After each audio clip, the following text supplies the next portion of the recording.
bem de onde, que lado o Paquistão está nessa história. E aí, obviamente, os Estados Unidos começam a entender que a presença deles no Afeganistão ela não é eterna e que o Afeganistão precisa criar mecanismos e governo e instituições e um mecanismo e processos para poder constituir um país no jeito que nós conhecemos aqui. Então, assim, os países naquela região são países muito patronais, feudais, existem poucas instituições, as pessoas que trabalham nas instituições são pessoas muito arcaicas, você não tem grandes participações políticas, não tem nenhuma cultura democrática, não tem um judiciário independente, não tem livre imprensa. Mas eles tentaram trazer algum tipo de players para a mesa, os Estados Unidos, para fazer com que existisse um governo afegão comandado por afegãos.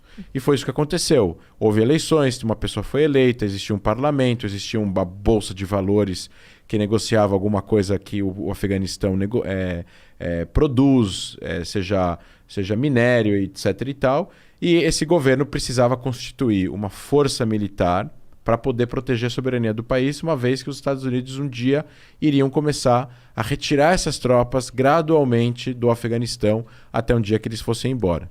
E no meio desse caminho, existe uma decisão política americana.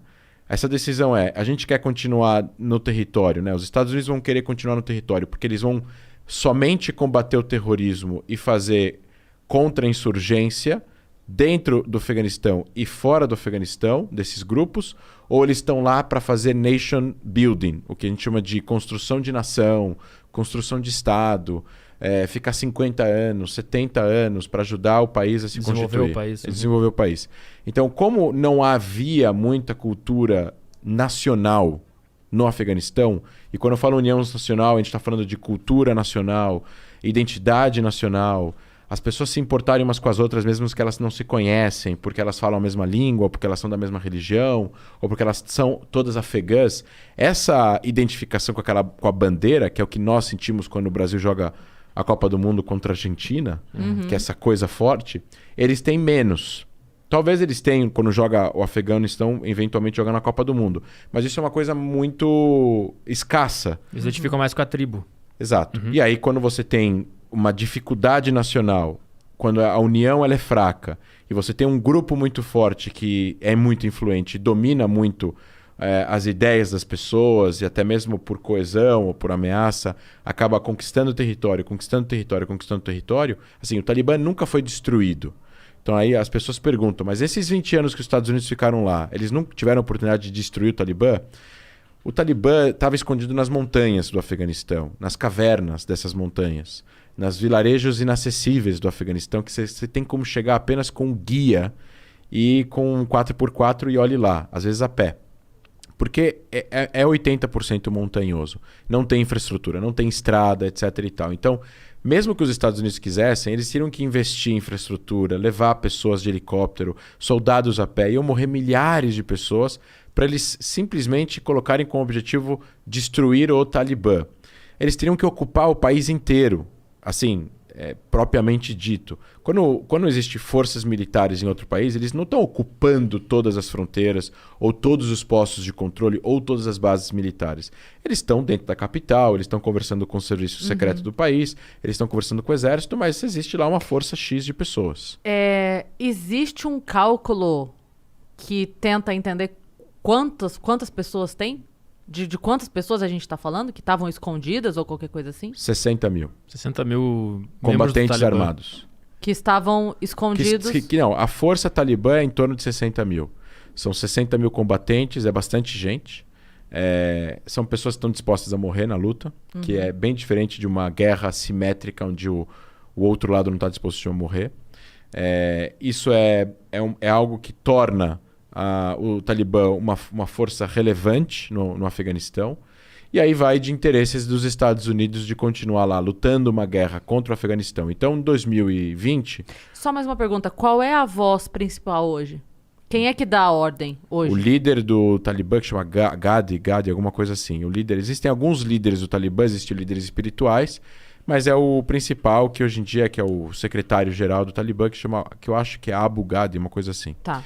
Esse cara, esse grupo, estava já controlando 60%, 70% do Afeganistão. Há meses atrás já tinha sido divulgado que 70% do Afeganistão estava já sob controle do Talibã.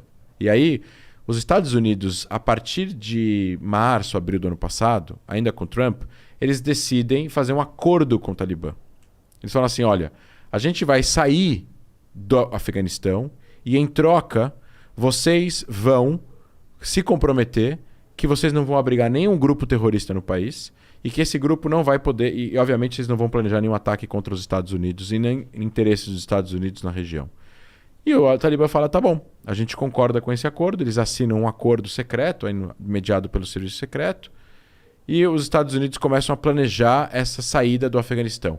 O Trump via a saída do Afeganistão porque o Trump, com uma visão hipernacionalista americana, ele via que não era de interesse nacional dos Estados Unidos gastar dinheiro e que morram homens americanos numa guerra que já não faz mais sentido. Porque já que o Bin Laden foi capturado e já que a Al-Qaeda foi desmantelada no Afeganistão, o que eles estão fazendo ali? Aí tem uma outra pergunta. Se você perguntar para uma pessoa que tem uma visão diferente do Trump, vai falar, não, mas é de interesse dos Estados Unidos que o Afeganistão seja uma democracia. É de interesse dos Estados Unidos que o direito humanitário internacional seja respeitado no Afeganistão. É de interesse nacional dos Estados Unidos que um regime como o Talibã não volte ao poder. Porque o outro lado, o que a gente chama de triângulo do mal, etc. e tal, ganharia mais um player no Oriente Médio. Que é meio complicado você fazer um contrato e a pessoa prometer que não vai te matar, né? É meio... Não é meio estranho isso? É tipo assim, você é do mal, você é uma pessoa má. Aí eu falo, tá, vamos assinar aqui que você não vai... Então, mas é que... Aí eu confio É que nas relações internacionais, por isso que critico muito a forma como ele escreveu, como foi escrito. Não é ele, né? São os assessores, são os generais, é o exército. E, assim, humildemente, assim, as pessoas que trabalham no Pentágono sabem o que fazem, talvez a gente não tenha todas as informações. Mas, assim, analisando o que a gente tem disponível de informação, a forma como foi feito esse arrangement com o Talibã fortalecia o Talibã. Ele cumpria os interesses nacionais dos Estados Unidos, mas ele fortalecia o Talibã.